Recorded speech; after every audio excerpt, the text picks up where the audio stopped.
Hello Adam, hello Julia, nalqawkom għat-tieni episodju ta' Aħseb u Wara. Kif tafu f'dal-podcast qed nitkellmu fuq it-tagħlim soċjali tal-Knisja. L-ewwel episodju għamilna naqa' introduzzjoni u tkellimna fuq id-diskors u l-polarizzazzjoni fid-diskors. U llum ħaritna aktar fit-tagħlim propja u niddiskutu ftit il-prinċipji jekk Alla jrid. Fedulana għadwarkom. Sewna jien Julia, għandi issa waqt nagħlaq 30 sena. Għandi background fl-istorja tal-arti, ġifieri jekk indaħħal naqra referenzi għal xogħol ta' artisti. Permettuli. Okay, skużani. Riċentament kont jien ukoll membru tal-Kummissjoni Ġustizzja u Paċi, grazzi għal Mark li qiegħed ma' hawnhekk ukoll. Però qiegħda wkoll faqda internazzjonali ta' żgħażagħ jisimha Pietre Viva. Hija inizjattiva tal-Ġiżwiti u dak li essenzjalment x'involvi Pietre Viva huwa terminu Taljan, Living Stones, Ġebel Ħaj bil-Malti ma tantx nużawha bħala kelma. Li essenzjalment nippruvaw nużaw l-isbuħija, nitkellmu fuq isbuħija li nsibu fil-knejjes, fl-ispazji anki pubbliċi, biex nitkellmu anki fuq l-affarijiet li ma nistgħux naraw, il-fidi pereżempju, nitkellmu fuq ir-realtà li naqraw fiha fil-Bibja pereżempju, imma permezz tal-arti. U so nilqgħu turisti li jidħlu fl-ispazji reliġjużi, speċjalment il-Konkatedral ta' San Ġwan għal minnu hawnhekk Malta, u ndawruhom, intuhom din il-viżit, din il-gwida b'daqsxejn ta' angolu iktar spiritwali biex ngħinuhom jidħlu iktar fir-riflessjoni tagħhom, eċetera, eċetera. Tajjeb, jiena ngħaddi l-kelma lil-Adam. Mela jien Adam, naħdem iċ-chaplaincy tal-Università, allura jisu il-maġġoranza tal-ħin tiegħi x-xogħol inkun qiegħed jisu insegwi l-istudenti u anke l-istaff u nara jisu il-bżonnijiet tagħhom minn aspett kemm spiritwali kif ukoll soċjali għax ir-realtà hi meta tkun qed tistudja ħajnqalgħu ħafna problemi soċjali. U allura interessanti ħafna isek meta tkun qed tosserva u tkun qed tgħix ċertu dbatijiet minn l-istudenti kif ukoll ħafna ferħ, ħafna emozzjonijiet. U toffru ħafna kafè hemmhekk. Noffru ħafna kafè tajjeb, kafè bnin, kafè li jagħti l-ħajja u jagħti s-saħħa l-istudju. Kafè bil-qalb. Coffee and Jesus. Eżatti. Forsi aħjar nagħmlu l-introduzzjoni tagħna wkoll, Mark, considering this is the second time that people are seeing us. Ekku, jiena Mark għadni, mill-darba kif qalet Ġulja mill-Kummissjoni Ġustizzja u Paċi. Jiena Emma mill-Malta Catholic Youth Network. Dal-podcast huwa kollaborazzjoni fil-fatt bej l-MCYN u JPC. Eżatt. Tajjeb, mela llum isu l-idea kif qalet Emma fil-bidu li nitkellmu fuq Catholic Social Teaching, tal-tagħlim soċjali tal-Knisja naqra iktar mod speċifiku. L-ewwel nitkellma fuq x'inhu dat tagħlim soċjali tal-Knisja, x'inkella noqogħdu nitkellmu fuq tagħlim soċjali tal-Knisja mingħajr ma ngħidu eżattament x'inhu. Ġieli smajtu x'inhu? Iva. Anki jiena. Fejn u meta? U kemm ilu? Attenti setejlu. Ekku, this is post-round table discussion u iktar jisa interrogazzjoni iktar. Naħseb xi darba hekk meta kont għaddej fil-ħajja smajt il-kelma tagħlim Knisja soċjali. M'għandix idea meta. Imma xi darba smajt biha, ejja ngħidu. Taf li jeżisti imma. Naf li jeżisti, eżatti. Step 1. Naf xi ftit jikkonsisti wkoll. Step 2. Eżatt. Jiena smajt biħax kont kurjuża għax kont qed nara xi tip ta' courses li qed joffru l-Istitut Pastorali ta' Formazzjoni. U waħda minnhom kienet propju fuq il-Catholic Social Teaching. U daw għedwu numru ta' modules u ta' fent. Imma tista' issegwi module għalih, apparti 7 modules, fil-fatt kull module jirrikorrispondi ma' prinċipju. U qed ħanapplika ħanara jiena dwar xi xinid il-ħaġa. Issa bħala snin naħseb ilu 10 snin, jekk mhux iktar. Dak iż-żmien propju Mark kienet jekk jikkoordina ħda l-kors. Ftit inqas naħseb. Ftit inqas? All right, ma tgħaddix daqshekk. Okay. Ma nżidlux għax nibdew nħossuna vera xjuħ. U segwejt numru ta' modules, segwejt 4, xtaqt komplejthom imma mbagħad taf inti s-sitwazzjonijiet tal-ħajja mhux dejjem jippermettulek. Però hekk vera ħassejt niskoprejt element fundamentali tal-Knisja u kważi anki l-affarijiet li jiġu diskussi fil-verità huma pjuttost ovvji le. Fil-fatt nagħmel referenza għal G.K. Chesterton għax u jieħu l-akronimu CST, Catholic Social Teaching, u jgħid Common Sense Teaching, u vera minnu imma, mbagħad però ħafna elementi li wieħed jista' japplika fil-ħajja tiegħu ta' kuljum. So dik naħseb li waħda mill-affarijiet li vera attiratni u komplejt sa fejn stajt insegwihom. Ekku, fil-fatt, bażikament, il-Catholic Social Teaching nistgħu ngħidu li huma il-valuri li jibqgħu dejjem l-istess, il-valuri tal-Vanġelu, il-valuri tal-Bibja, kif applikati għal ħajja soċjali għal ħajja konkreta tagħna, ġifieri fl-aspetti ekonomiċi, fl-aspetti ta' familja, fl-aspetti ta' ħidma, fl-aspetti politiċi, fir-relazzjonijiet kollha tagħna, dak huwa Catholic Social Teaching, mhux xejn ta' barra minn hawn nirrepeti l-valuri li in a way dejjem huma l-istess, kif applikati għal ċirkostanzi li dejjem jibidlu. Fil-Bibja nsibu ħafna isu referenzi għal kif għandna nittrattaw per eżempju l-fqar, kif għandna nittrattaw l-barrani, kif għandna nħallsu b'mod ġust lill-ħaddiema. Però l-Catholic Social Teaching kif nafuh illum, jiġifieri jisu bid-dokumenti, issa anke kompendju ta' Catholic Social Teaching. Iktar strutturat. Iktar strutturat, dak beda jisu fin-19th century. Meta d-dinja, għalmenu d-dinja occidentali kienet għaddejja minn taqlib kbir, l-Industrial Revolution, u bdew iqumu ħafna issues l-iktar fil-bidu jisu marbuta max-xogħol. Nies li jimxu mill-kampanja għall-bliet, ma kienx hemm daqshekk preżenza ta' unions allura l-ħaddiema kienu ħafna sfruttati.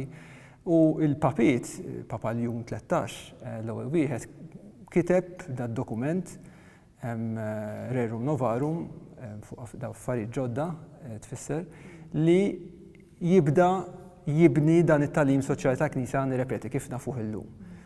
Sakemm wasalna l-Papa Franġisku di kif nafu jitkellem ħafna fuq affarijiet soċjali, fuq l-ambjent, eċetera. Dik ovvjament fil-qosor ħafna jisu l-background ta' tagħlim soċjali ta' Knisja x'qed nifhmu bih. Il-kompendju jisu għandu ħafna chapters, ġifieri fis-serja nippruvaw immissu xi ftit minnhom, imma llum ħanibdew mill-basics tal-basics li huma il-prinċipji. Forsi l-aħjar nibdew billi nagħmlu lista tagħhom, naqrom jien. Ma nafx hekk għandhom order speċifiku jew ma jimpurtax. Ir-realtà li daw il-prinċipji skont li ma kodba taqra jinbidlu. Le, vera. U l-kompendju suppost strutturat. Hemm il-chapters imma l-prinċipji per se mhumiex qisu fissi. Pereżempju f'ħafna jekk kont taqra l-prinċipji 15-il sena ilu, 20 sena ilu, ħafna drabi il-ħarsin tal-ħolqien tal-Alla ma kienx jidħol bħala prinċipju separat. U naħseb dik żbuħija fl-istess ħin tal-Catholic Social Teaching li dejjem jevolvi. Dejjem jevolvi skont kif qed iż-żminijiet. Knisja ħajja ekku l-valuri nirrepeti dejjem l-istess, però ċirkostanzi dejjem jibidlu. So forsi l-ewwel wieħed huwa l-iktar wieħed definit u għandu jkun tal-ewwel. Tajjeb, mela ħanadduhom. L-ewwel wieħed hemm 7, okej? Ħajja u dinjità tal-bniedem. Sejħa l-familja, komunità u parteċipazzjoni. Drittijiet u dmirijiet. Għażla għall-fqar u l-vulnerabbli. Dinjità tax-xogħol u drittijiet tal-ħaddiema. Is-solidarjetà u l-ħarsien tal-ħolqien tal-Alla. Tajjeb. Now that that's out of the way. Id-dinjità tal-bniedem. Mistoqsija żgħira, prinċipju żgħir. Inti għat li dak huwa il-konsistent le? Fl-opinjoni tiegħi dak għandu jkun ovvjament dejjem hemm u għandu jkun dejjem fl-ewwel post. Għax fl-aħħar mill-aħħar anki minn dawn il-prinċipji tinduna qed nitkellmu fuq kif nittrattaw il-fqar vulnerabbli, kif nittrattaw lil xulxin, is-solidarjetà, kif nittrattaw il-xulxin fil-familja. fil-qofol ta' għalfejn għandna nittrattaw xulxin b'rispett, għalfejn għandna ngħinu lil kulħadd jiġi minn fejn jiġi jismu x'jismu x'passaport għandu jew m'għandux. Ir-raġuni fundamentali hi li kulħadd għandu id-dinjità. Fl-aħħar mill-aħħar qisu tasar jew tħaffer ħassib the ultimate reason for caring for each other, for treating each other with respect, hija li aħna nemnu li kulħadd għandu d-dinjità, kulħadd huwa maħluq ġbija tal-Alla, jekk nużaw termini reliġjużi, u li d-dinjità ħadd ma jista' jħodilek, u laqqas nagħtihilek, hija tiegħek. So f'da sens naħseb huwa literalment il-pedament. X'tifhmu intkom bid-dinjità tal-bniedem? Tipo kieku kellkom tagħtuha definizzjoni intkom? Naħseb illi il-persuna tqisu bħala persuna unika. Tqis il-persuna bħala persuna xejn iżjed u xejn inqas fis-sens illi affarijiet oħra ma jeffettwawix imma dejjem tibqa' persuna u tara persuna, il-kunċett ta' persuna bħala xi ħaġa li għandha valur. Ara qisek ma tinbidilx jekk inti issa sirt persuna biktar mezzi, ma tinbidilx jekk inti sirt persuna binqas mezzi, ma tinbidilx jekk inti studjajt XYZ, ma tinbidilx jekk inti ma studjajt xejn. Isek it's a constant. Tipo inherent worth. Eżatt, inherent worth. Aha. So dik nifhem jien insomma. Ma tantx hemm xi nżid ma' dak li għal Adam. Hekk forsi ekku d-dinjità hekk xi ħaġa kważi integra, wholeness forsi fil-bniedem. Li hija waħda universali fil-verità, propju kif qal Adam li tagħmel x'tagħmel qiegħda hemm as a constant. Ekku, naħseb dik essenzjalment at the core of it. U diċi ftit naħseb hija forsi counterculture jekk ngħiduha b'dan mod, aħna ħafna drabi qisu nagħtu valur lill-persuna skont kemm studjat, skont kemm għandha flus, kultant ikun hemm anki listi ta' most valuable people fis-sens ta' kemm għandhom flus. Tgħid xi ħaġa il-net worth ta' persuna. Il-net worth, eżatt il-net worth, il-kelma l-espressjoni net worth, your worth according to how much money you have. Ma dik hija l-qoxra ta' barra. Il-immaġni oġbitni, dik ta' barra. Li fil-fatt anke min għandu qoxra sabiħa at some point tista' tinneħħa wkoll għax iċ-ċirkostanzi tal-ħajja huma dawk li huma, imma dak li hemm fil-kor jisa l-magma tad-dinja. Ma nafx il-kelma hemm xi relazzjoni bejn dinja u dinjità, ma rridx inti ħalli għalik biex issib ir-relazzjoni. Imma x'imbagħad it-terren tal-art u tad-dinja hemm ħafna affarijiet differenti li nsibu fuq il-wiċċ tad-dinja, ma l-kor hija dik li tagħti il-ħajja. Il-ħajja, ekku. U kultant nużaw anke espressjoni ta' jisu pereżempju dax-xogħol jagħtih dinjità l-persuna li mhux korretta. Preferi kieku nużaw l-espressjonijiet tirrispetta d-dinjità tal-persuna iva jew le. Imma mhux tagħti għax dik id-dinjità qiegħda hemm. Nistgħu nirrispettawha jew le. Imma Isu hemm xi relazzjoni naħseb anki ma l-idea tal-libertà. Ma rridx niftaħ ta' fint temi ġodda, imma il-libertà tal-bniedem li ovvjament aħna ngħidu hija waħda li fil-verità anki jekk nieħdu l-ġenesi pers li l-ewwel semmejt il-bniedem maħdum fuq ġbija ta' Alla, fuq l-immaġini wkoll ta' Alla. Imma l-iktar ħaġa naħseb li tiġi espressa anke fil-ġenesi hija din libertà tal-bniedem li anki jmur kontra propjament ix-xewqa li Alla kellu lejn il-bniedem. Ġifi dik il-libertà fejn wieħed jista' anke jiżbalja jew jakkes lill-ieħor. Però anke meta jiżbalja dik id-dinjità tibqa' hemm. Ġifieri kultant biex niġu għal affarijiet anke eżempji ftit konkreti. Anki ġifieri minn żbalja, anki minn qatel pereżempju, xorta għandu dik id-dinjità u dat tfisser li ovvjament dawn in-nies anki jekk żbaljaw għandna nittrattawhom bid-dinjità, ġifieri nirrispettaw id-dinjità tagħhom. Għalhekk pereżempju l-Knisja bil-mod il-mod di waħda mill-affarijiet li inbidlet fit-tagħlim soċjali tal-Knisja fejn tidħol pożizzjoni tal-Knisja fuq il-pina tal-mewt.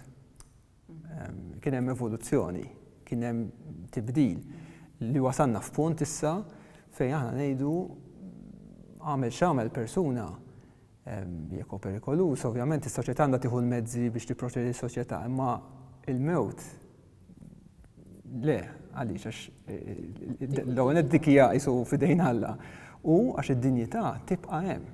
Tibqa' hemm. Ġifieri dan waħda ma tilifx l-umanità tiegħu li hija marbuta mad-dinjità għax żbalja. Allura l-mod kif nittrattaw lil xulxin anki lil min żbalja, il-mod kif nitkellmu fuq dawn in-nies li kultant mhux dejjem naraw għadi. Mhux tfisser? Lex, mhux taf xejn din għalina hija prova kbira u bħala Kristjani li narfu d-dinjità ta' kull bniedem ara xa tirrikjedi minna l-Knisja teknikament, li nirrispettaw anki dak li fajnejna ta' umani li aħna naraw li le, dan weġġani dal-bniedem kif.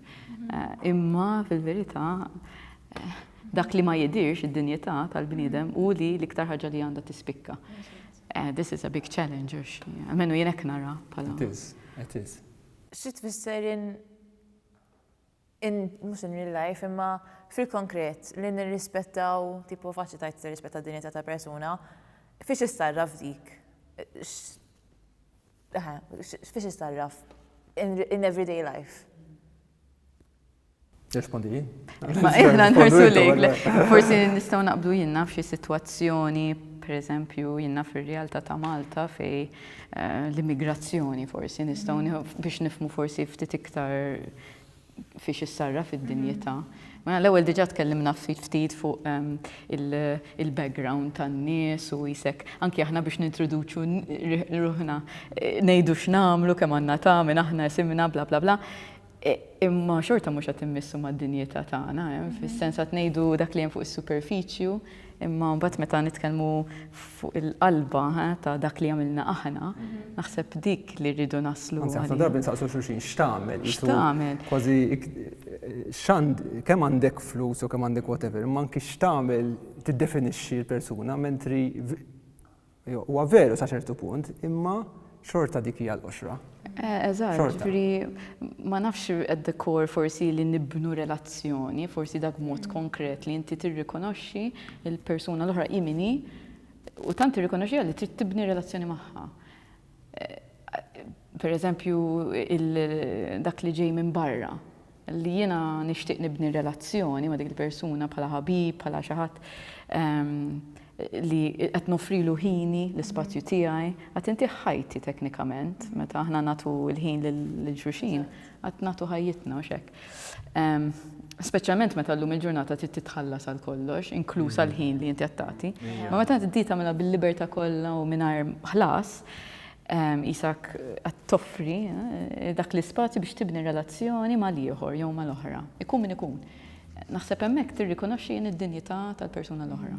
Naħseb ukoll mod kif nipprattikaw jew nistgħu nipprattikaw id-dinjità hija iktar f'dak li nistgħu ma nagħmlux milli f'dak li nagħmlu jew nistgħu nagħmlu. Illi hija li ma tiġġudikax. Għax qisek meta qed tiġġudika persuna qed tiffoka biss fuq is-superfiċjali u qed tiffoka fuq element partikolari tal-persuna, ħafna drabi jkunu elementi li aħna nkunu żbaljati dwarhom, jiġifieri persuna jekk inti qed tara xi ħaġa, inti mhux qed tara l-background tal-persuna, mhux qed tara l-esperjenzi li l-persuna għaddiet minnhom. Imma meta tiġġudika qisek qed tneħħi d-dinjità għax qed titratta lill-persuna mod differenti, ħafna drabi binqas imħabba, ibbażata fuq xi ħaġa li m'għandix taqsam mad-dinjità tal-persuna. Isu minn dak l-element tista' tara wkoll. Ekku, in a way huwa inevitabbli aħna niġġudikaw fis-sens ma jistax ikun isu kultant ma nadrus ġudizzju. Il-problema hi meta nirriduċu, x'tagħmel bieħu meta nirriduċu il-persuna għal dak il-ġudizzju fuq dak lat partikolari jew x'għamlet x'qalet, eċċetera. U li npoġġuhom f'kaxxa, ġifieri dik ħaġa li mhux Malta tal-bniedem ħobb jagħmel ħafna, ġifieri biex nifhmu. Semmejnija fl-ewwel episodju fil-fatt fuq livell ta' Ġesu li anka Ġesu fi żmien Ġesu kien hemm dal-kaxxi. U li l-Ġesu waħda mill-problemi li kellhom in-nies ta' żmienu li kienu diffiċli jpoġġuh ġo kaxxa. X'kien just teacher, xi ħadd kieku aħna llum ġata da konservattiv, progressiv, liberali, u Ġesu jisu demokratiku. Ma kien jiffitja imkien, jiġifieri kull min ipprova jpoġġih f'kaxxa jisu kien jagħmel apposta jipprova joħroġ. So ġifieri li tirrispetta d-dinjità tfisser naħseb ukoll li naraw in-nies mhux b'mod superfiċjali kif qedna qabel u mhux forsi minn lat wieħed. Semmejni fl-ewwel episodju wkoll jisu li niġġudikaw in-nies kont forsi ma' liema partiti jew ma' liema klabb ikunu assoċjati. Il-persuna dejjem aktar komplessa minn hekk, apparti li kif qedna qisu tmur fil-font tara decor which is always there. A person is always more rounded, ma jkollux side wieħed. Multi-dimensional. Wholesome, eżatt, semmejt inti qabel. Ġifieri din ħaġa tmur oltre reliġjon, oltre l-fidi. Fil-fatt tajjeb li nsemmu d-dinjità, ġifieri dal-għarfien tad-dinjità bil-mod kif qed nispjegaw, ġifieri unconditional, universal. Dan sibuh fid-drittijiet umani, drittijiet tal-bniedem li huma tad-dinja sekolari tal-Nazzjonijiet Uniti. Ovvjament hemm rabta anki storika ġifieri ta' kif evolvu id-drittijiet umani, ma l-istess meta ngħidu d-drittijiet tal-bniedem qed ngħidu li hemm drittijiet li huma tiegħek mhux għax inti Malti u li ieħor li huwa Taljan m'għandux, imma huma tiegħek għax inti bniedem. No matter what. No matter what, no matter min inti, no matter x'passaport għandek, no matter fejn twilit, no matter iż-żmien storiku, dik is-saħħa ta' drittijiet tal-bniedem li għal darba oħra jisibu l-foundation tagħhom fid-dinjità fil-fatt li inti bniedem bażikament. So, dak huwa il-pedament tal-pedamenti. 7-step journey. Eżatt, ekku, mhux għalfejn morru jisu pass it-tieni wieħed, it-tielet wieħed, ma forsi b'mod ġenerali biex ma nagħmlux lista. Meta tħarsu lejn is-soċjetà hekk Maltija, qegħdin f'kuntest partikolari. Għamilni għal-lista, ġifieri għandkom idea ta' kif jisu l-ideali jisu ta' kif nittrattaw xulxin jiġi preżentat mill-Knisja. X'taħsbu li hija l-ikbar challenge? Bħalissa? Jisu mod ġenerali f'Malta jew anke mod speċifiku, jisu dan l-ideali, kif edna, l-ideali li tippreżenta l-Knisja bbażat fuq il-valuri dejjem l-istess tal-Vanġelu tal-Bibja. Ovvjament huwa ideal ta' għaqda, ideal ta' rikonċiljazzjoni, ideal ta' rispett, ta' dinjità. Hekk x'taħsbu li hija forsi l-ikbar challenge f'termini ta' attitudni, f'termini konkreti, ma nafx. Kolli ngħid ma nafx għax jekk forsi hemm l-istess kelma involuta, imma fejn tidħol id-dinjità tax-xogħol u drittijiet tal-ħaddiem, jiena gwida turistika wkoll. So u ħafna drabi suppost nuru l-aħjar tal-pajjiż bħala gwidi turistiċi. Però ma tantx nħobb nagħmel hekk għax isni nħossni qed nikdeb jew qed nippruva naħbi l-veritajiet u x'hekk. U waħda mill-mistoqsijiet li ħafna drabi saqsuna t-turisti kif inhija u l-ħajja, taf kif in-nies kif jgħixu anke bħala xogħol u x'nafhem. U ovvjament nispiċċa ngħidilhom ara bħalissa ħafna nies fil-verità għandhom xogħol. The unemployment rate is very low. Mbagħad nagħmel pass ieħor ngħidilhom imma rridu naħsbu anke fuq x'tip ta' xogħol jagħmlu n-nies. Għax l-ewwel Mark semma ma dinjità li jagħtik ix-xogħol jagħtik tip ta' dinjità u xek. Però ix-tip ta' xogħol tagħmel just ma nafx jiena li inti għalmenu x-xogħol li tagħmel il-ħin li inti tqatta f'dawk il-ħinijiet forsi l-bot mill-familja jew sigħat vera strambi, sigħat fejn ma tistax imbagħad ta' fin is-sigħat li jifdallek fil-jum ma tistax tpoġġi l-enerġija tiegħek b'mod ieħor jew b'mod utli. So inti spiċċa tgħix għax-xogħol. Like dik x'dinjità tħallilek bħala bniedem fil-verità. Fejn inti tista' tesprimi d-dinjità tiegħek mal-ħbieb, mal-familja, mar-relazzjonijiet li għandek, tibni relazzjoni oħra li toħodlok il-libertà. Toħodlok il-libertà u xek, ġifieri fuq dak il-livell mbagħad inkellemmhom it-turisti, dak it-tip li okej hemm ix-xogħol u x'naf jien, però fuq li ma x'tip ta' kwalità ta' xogħol.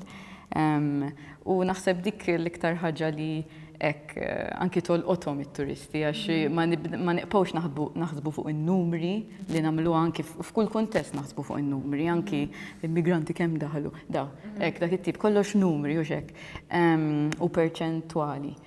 Le, ma l-kwalità u naħseb għalhekk diffiċli anki niddeterminaw xi tfisser dinjità għax mhux qed nitkellmu fuq numru, qed nitkellmu fuq kwalità. Nħobbuhom in-numri għal darb'oħra marbuta ma' dak li qedna qabel li nħobbu l-affarijiet ċari, f'kaxxa, eċetera, quantifiable u measurable.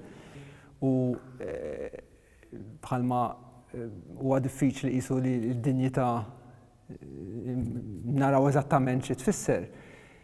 Forsi l-istess il-kwalità tal-ħajja mhux daqshekk faċli nimeġerjaw iswa bħalmi pereżempju l-unemployment rate kif qed inti u l-GDP fissazzjoni oħra.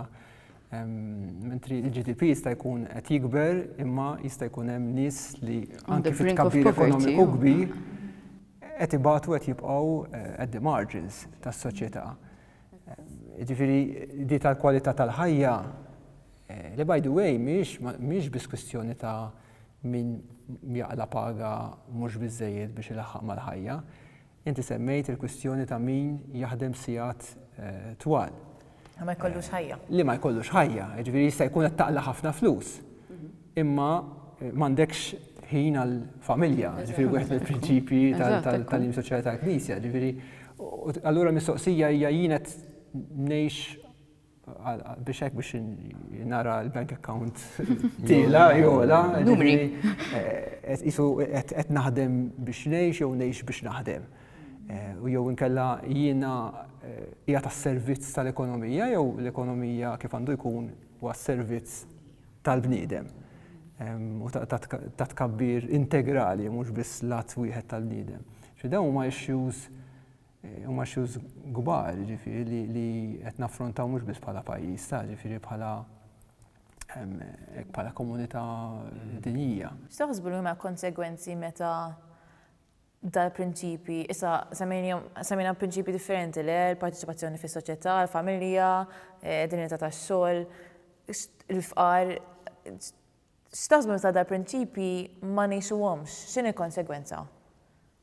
Ġifieri x'inhi l-konsegwenza ta' diri taħdem sigħat twal? Naħseb żewġ affarijiet illi huma hand in hand li hija l-individualiżmu u l-apatija. L-apatija bliema sens. L-apatija illi jiena qisu jieqaf jimportani jaqaf ikolli ħeġġa illi nħares lejn ħaddieħor bid-dinjità. Allura nieqaf nipprova niddefendi d-dinjità ta' ħaddieħor, nieqaf nara d-dinjità bħala priorità, l-aqwa li fija ikun hemm id-dinjità. U tista' wkoll torbot minn aspett ieħor ukoll, jiġifieri jiena nista' minħabba l-individwaliżmu nitlef id-dinjità tiegħi u minn ħafna aspetti jiġifieri jista' jkun illi jiena nkun qed naqla ħafna flus, ara nispiċċa naħdem iżjed u nispiċċa l-ħajja tiegħi biss ix-xogħol. Nista' wkoll inkun naqla wisq ftit flus, ara jiena naħdem iżjed biex inkampa u nispiċċa l-ħajja tiegħi marbuta max-xogħol.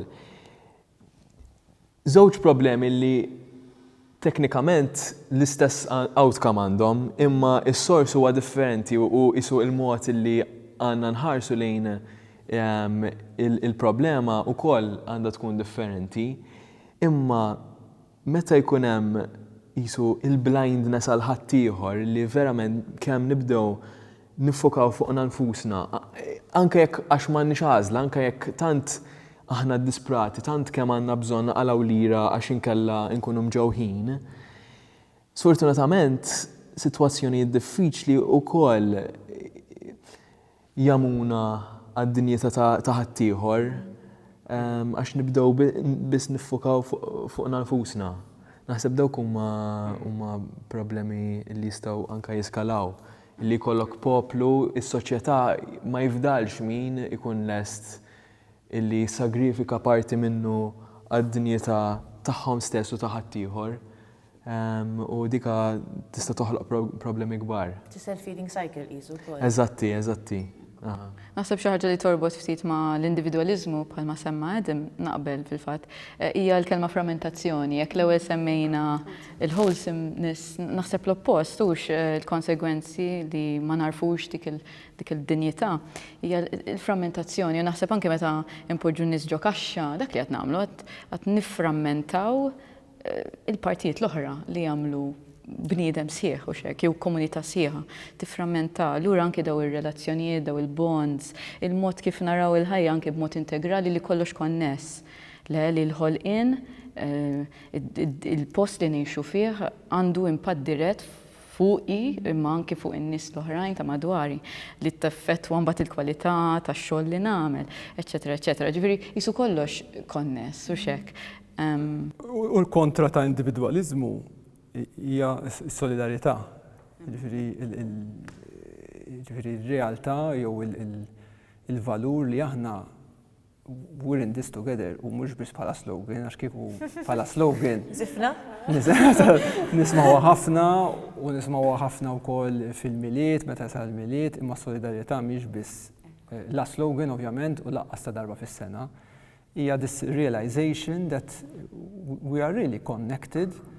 And so what happens to you, niġi għal dak li jattinti l-indifferenza, what happens to you affects me and I care about what happens to you. Mux tal-li, mux b'sens egoistiku biss, isma għax naf li b'ximot jew ieħor dak li ħajġri li ħajfetwa li mela nagħmel xi ħaġa, imma anki because I care.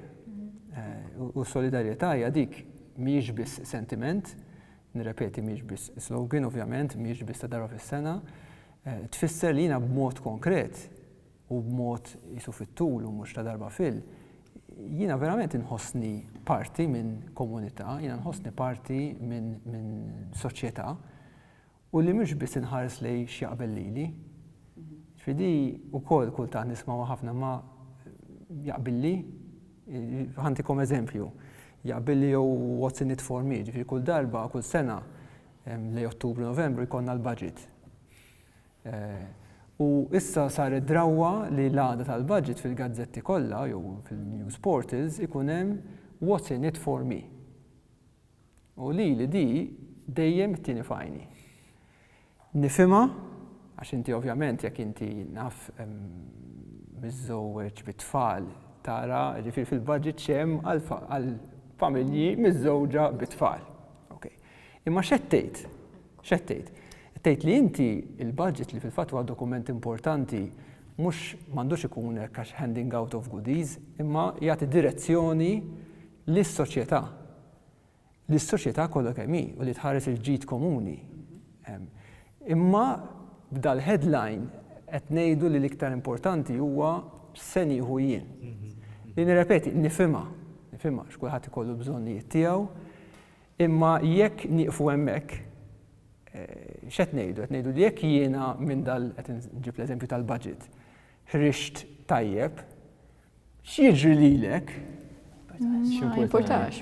Ovvjament qed neżaġera, ma hemm xi ftit tendenza. Il-classic disjointedness bejn id-dritt u d-dmir. Fis-sens li inħarsu lej x'għandi jien mingħajr ma naħseb fir-responsabilità inherent pad-dritt tiegħi li għandi għal ħaddieħor. Anke kont titkellem fuq is-solidarjetà, Mark, fuq hekk kont qed naħseb tipo mhuwiex biss feeling imma hija responsabilità. Ta' commitment. Ta' commitment. Ġifieri solidarjetà tkun commitment li tissarraf f'deċiżjonijiet konkreti. U kif qed inti hemm ġifieri li aħna li qed ngħixu f'soċjetà rridu jew ma rridux. Iva, għandna niġġieldu għad-drittijiet tagħna u anki dik kultant hija nieqsa ta' ġifieri iktar mill-drittijiet bħala daw li semmejna drittijiet umani li huma ta' kulħadd, niġġieled għal dak li huwa tiegħi. Ġifieri jekk jiena ninqeda u inti ma tinqedix laqwa neqdejt jien, ma dawk mhux drittijiet, dawk pjaċiri. Imma apparti d-drittijiet li għandna niġġieldu għalihom u anki ġifieri Knisja kif beda t-tagħlim soċjali ta' Knisja modern.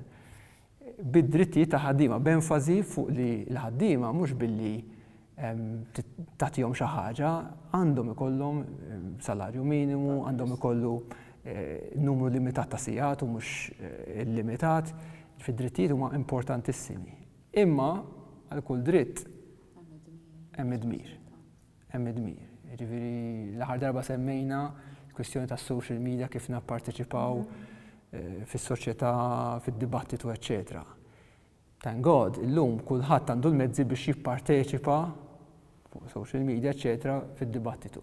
Tajjeb. Imma ma dak id-dritt li l-Knisja semmih, dritt tal-partiċipazzjoni, mhux biss fuq social media, ovvjament hemm ħafna livelli. Imma parti minnha, parti ovvjament. Imma hemm id-dmir li inti tinforma ruħek. Hemm id-dmir li inti tkun respectful lejn ma tkomplix ix-xandar l-affarijiet tipo folazzu x'naf jien. Hemm id-dmir li inti mhux ixxerret fake news, jew even insomma ma nafx worse, imma hate speech għal dik konsejjer. Ġifieri ma nistgħux naraw biss, jien għandi dritt nitkellem ta' very true, imma there's the other side of the coin ukoll. Għax sfortunatament isu xaqbel li mhux neċessarjament jaqbel lilek u jekk ġast inkunu qed inħarsu lejn xaqbel lilna, mela all right, din il-biċċa informazzjoni jista' jkun hija korretta, eżempju, jew hemm elementi korretti, imma hija waħda fost ħafna.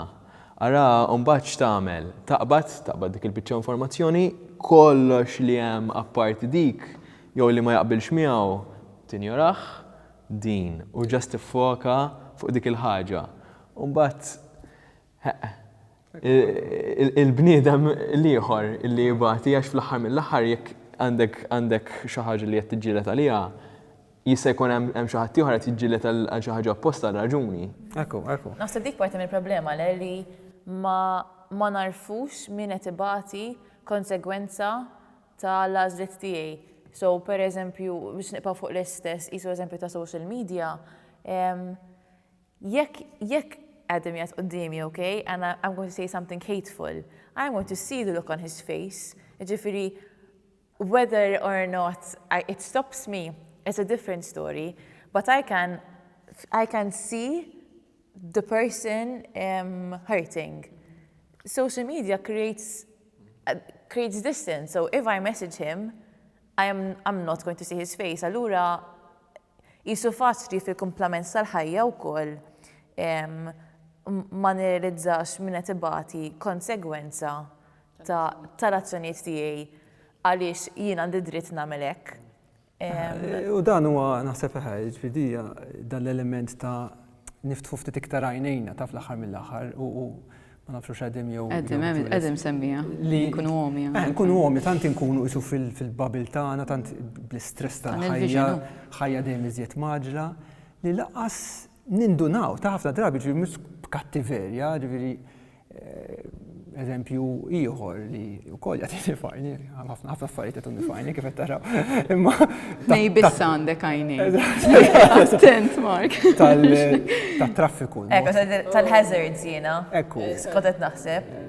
Ġifieri għax nixxellu hazards nistgħu nagħmlu li rridu.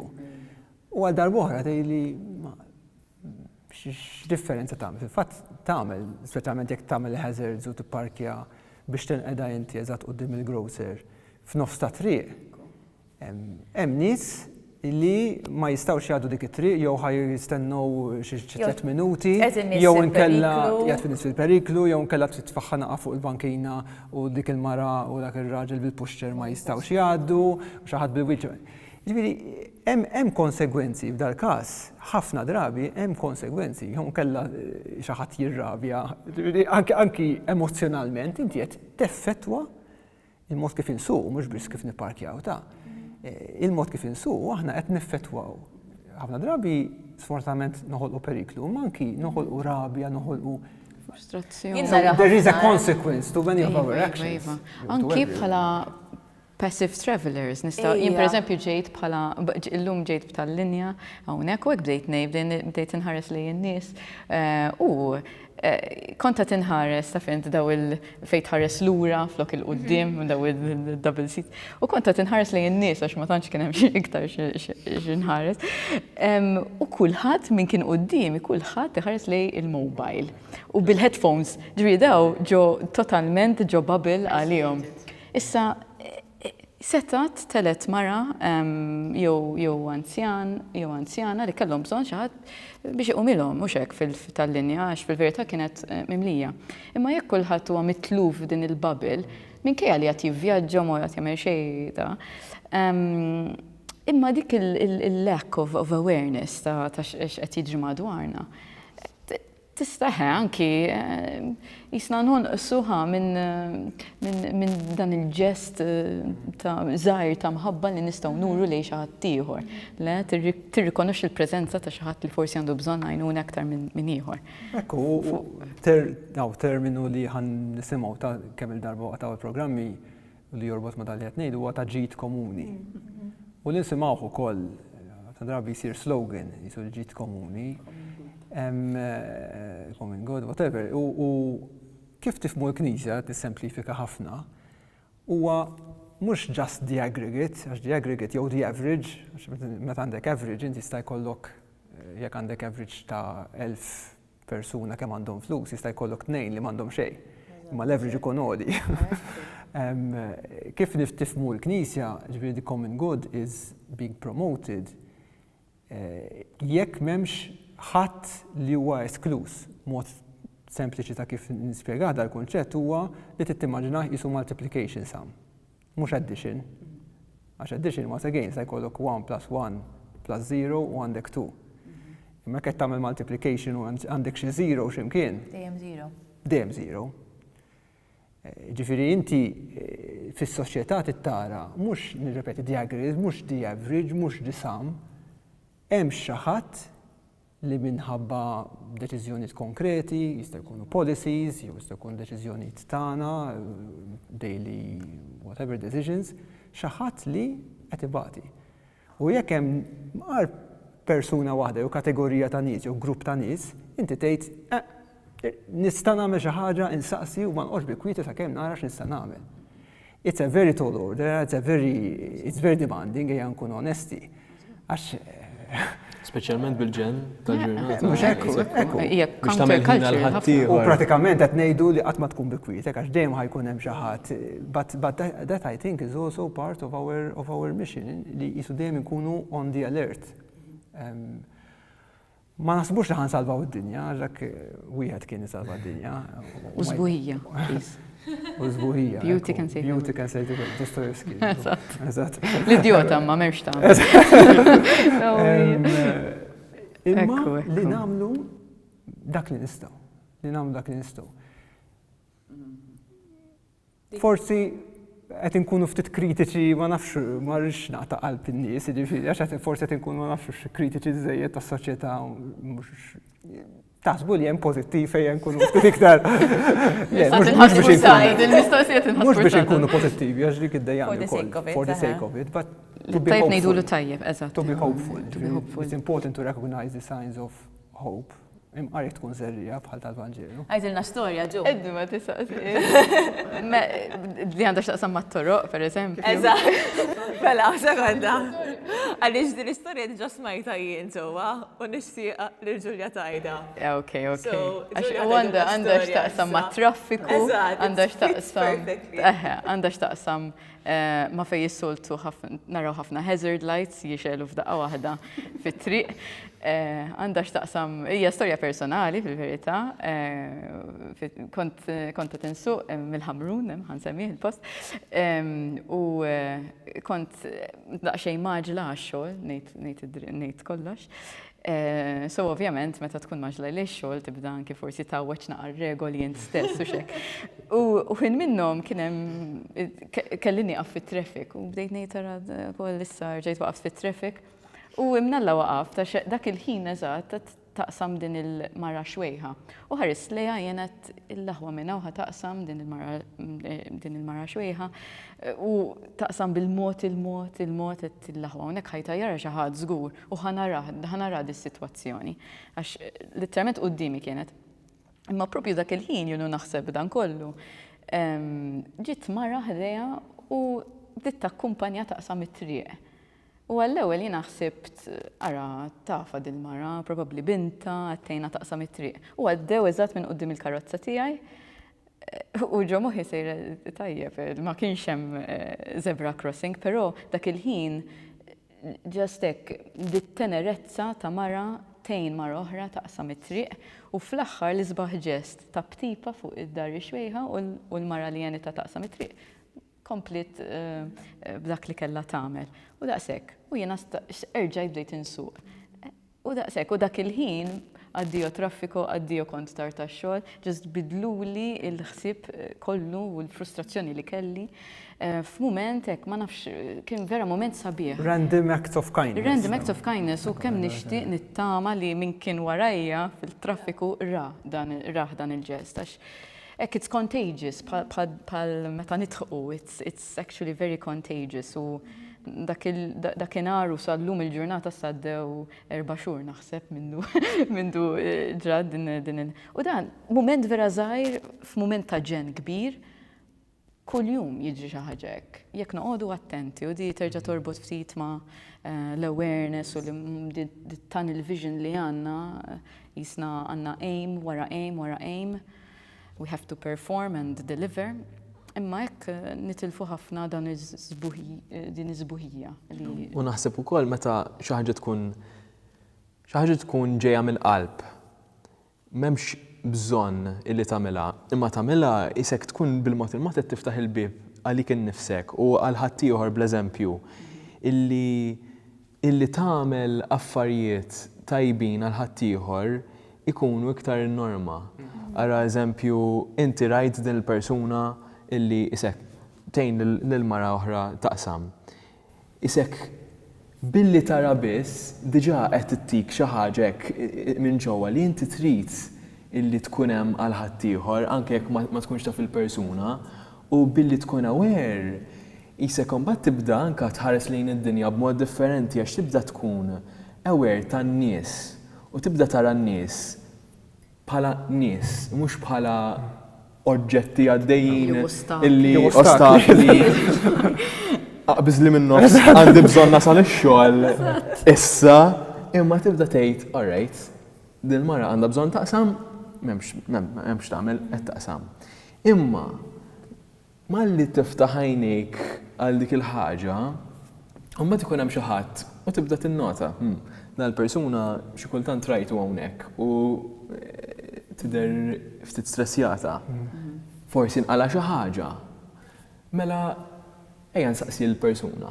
Jew ejja noffrila te jew kafè. Fuq xogħol di tiġri ta' Eżatti.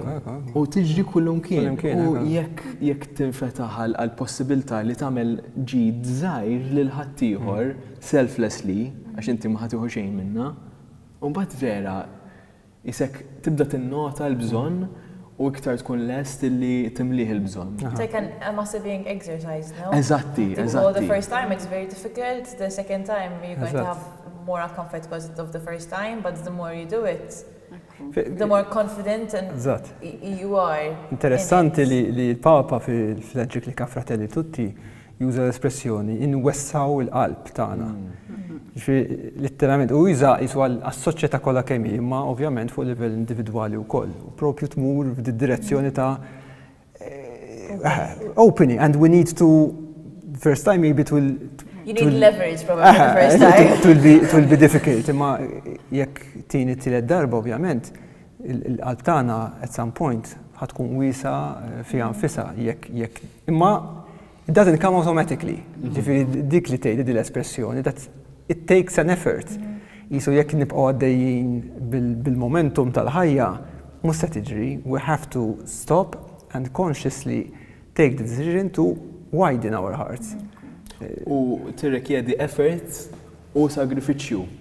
Fis-sens illi inti jekk qed tagħmel xi ħaġa selflessly, no matter what it is, something you are going to give, not just the effort, imma also your time, or maybe some of your money, whatever. Imma tirrikjedi tip ta' sagrifiċċju. Fl-istess ħin, meta xi ħaġa tirrikjedi sagrifiċċju, ħafna drabi iktar tkun esperjenza li l-persuna tkabru minn mod ieħor illi iktar tagħmilha faċli mbagħad illi tkompli tissagrifika lilek innifsek għal ieħor. Yes, definitely. U s-sessin jisu dil-vizjoni ta' soċjetà iktar ġusta, iktar attenta. Kif edna qabel, il-challenges huma enormi u jien dejjem ngħid jisu l-unika mod kif ma nqatawx qalbna hi li ma nippruvawx nagħmlu dak kollu waħedna. Jiena dik nemmina ħafna. Għax inkella, all right, you can do these random acts of kindness which are excellent and highly encouraged u kollox imma it's not sustainable for various reasons. Ġifieri ovvjament l-effett ħajkun limitat, imma anki you get tired għax isu dejjem mixi kontra l-kurrent, allura isu iva għamel dak li għandek tagħmel fuq livell individwali għax inkella tkun ipokrita. Imma ingħaqad ma' oħrajn, tista' tkun il-familja tiegħek tista' tkun il-komunità, semmejtu intom żewġ komunitajiet, tista' tkun whatever, tista' tkun NGO, imma komunità isu li ħatejnek biex tagħmel kuraġġ, biex isu that you journey together. Ġulja bħali top timxi. U mixi fit-tul waħdek sabiħ imma at some point it becomes also very difficult to sustain it over a number of days. Il-komunità, kemm importanti li aħna nsibu, nirrepeti, komunità toqgħodux taħsbu li qed naħseb xi ħaġa super formali jew super strutturata, imma li ma nkunu ma' ħadd ieħor. U mbagħad iva, forsi l-azzjoni tagħna noħduha fuq livell iktar wiesa jew ola ta' politika, ta' nitkellmu fejn naraw inġustizzja, fejn naraw li d-dinjità mhijiex rispettata, dak li għedna fil-bidu. Imma daw il-passi huma kollha importanti, ġifieri livell individwali ma' ħadd ieħor u mbagħad ġifieri bħala grupp ovvjament ħajkun aktar saħħa jekk naraw xi ħaġa fis-soċjetà fejn dak il-multiplication hemm xi ħadd li qed inħalluh warajna. Wasa li ħin nikkonkludu sewwa. Diġà? Ħanibqgħu għaddejjin għal xi krazzijat. Nistgħu jekk irridu, ġast ma naħsibx li nies ma nistgħux. L-ispazju ma jippermetti. People in the back end of this conversation wouldn't be happy. Tidu tagħmlu editing Ma nafx jekk forsi jekk nistgħux kind of jekk ikelkom if I had to crystallize what we said, kind of taking it, carrying it forward, what would you, if you had to sum it up, what would you say? Da kollu li għedna f'din is-sija. All right. Ħanibda sa kemm taħseb. Suppost qed tisimgħu. Xi li ma klimu żgħid fil-bidu ta' da kollu. Sar joħroġ l-istess suppost. Jiena qisu il-bżonn li ngħixu dik li jiena ħobb insejjaħ holy restlessness. Jiġifieri li nħarsu lejn is-soċjetà, ngħixu fis-soċjetà b'da ċertu restlessness li hemm inġustizzja għaddejjin, hemm nies li qed jaqsmu t-triq waħedhom, hemm nies li d-dinjità tagħhom mhux qed tiġi rispettata u dik irridu nkunu hekk alert għaliha għal dis-sitwazzjoni. Fl-istess ħin holy restlessness, għax restlessness fiha nfisha tista' taqta'na qalbna, tista' tindannana, ġifieri ngħixu dejjem kollu rrabjati. Ġifieri holy restlessness, ġifieri nibqgħu ngħixuha ovvjament tama falla. U f'komunità, f'dal-kuntest, f'komunità li qed jagħmlu dan ukoll għax irċevow l-imħabba, għax irċevow xi ħaġa li jixtiequ jaqsmu ma' ħadd ieħor. Dak illa li Shall I go next? I have more time or you? You're good. Frażi li qed tiġini f'moħħi anki jitkellem Mark bl-Ingliż, to be in this world but not of it. Ġifieri li nkunu vera aware ta' x'qed jiġi madwarna u li nħallu daw l-events kollha jekk naraw l-aħbarijiet jew nisimgħu jew anki hemm bżonn anki dak li jiġri f'darna stess fil-spazji li nokkupaw.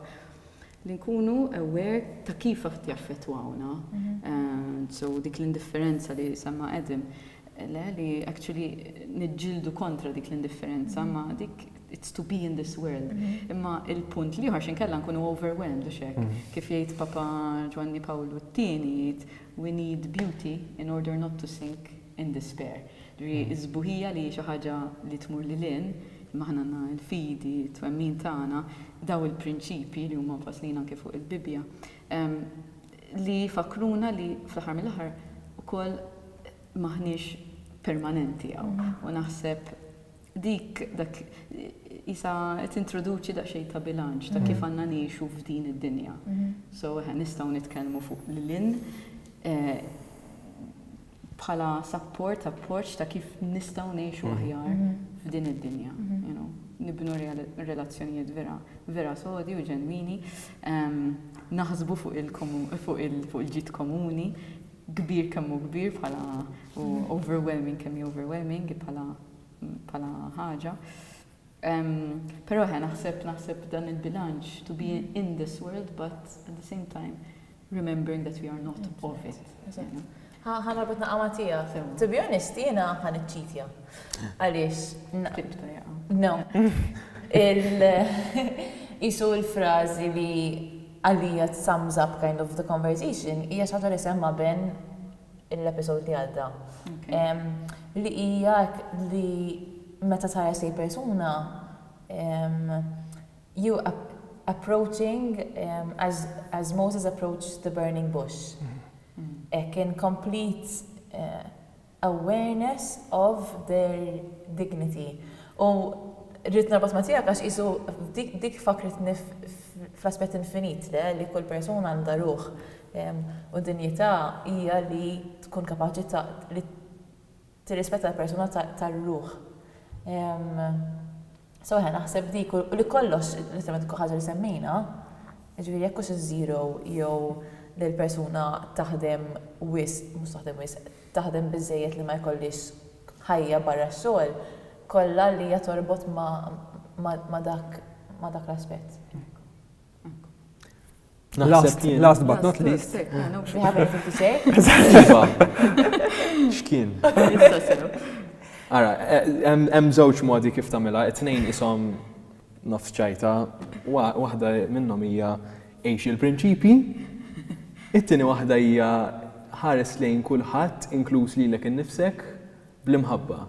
Ġifri il-mod li inti tħares lejn persuna anke li ma tafx, anke li qatt rajtu minn Adam hija U ġenesi. Don't make sense. Wow, din high level. Tkun bl-imħabba. Naħseb jekk tagħmel hekk. Isek aqqas tippermetti lilek innifsek li ma tagħmel xejn meta tara inġustizzja quddiemek u bl-istess mod aqqas tippermetti lilek innifsek li b'intenzjoni tagħmel inġustizzja l ħadd ieħor. Naħseb daqshekk. Thanks guys. Illum tkellimna naqqa fuq kollox. Issa l-episodju li jmiss nitlu aktar fil-konkret fit-temi. Fil-fatt ħanibdew bl-ambjent. Adam, Julia, thank you ħafna ta' minn intkom u ta' konverzazzjoni. Mark, thank you as well for who you are. Thank you. Nawguralkom fil-xogħol tagħkom, fil-missjoni tagħkom għax kollha għandna missjoni. U tant ieħor ovvjament. Thanks. Jalla tkomplu taqsmu ma' ħadd ieħor hekk il-ħafna doni li għandkom. Grazzi. See you next time.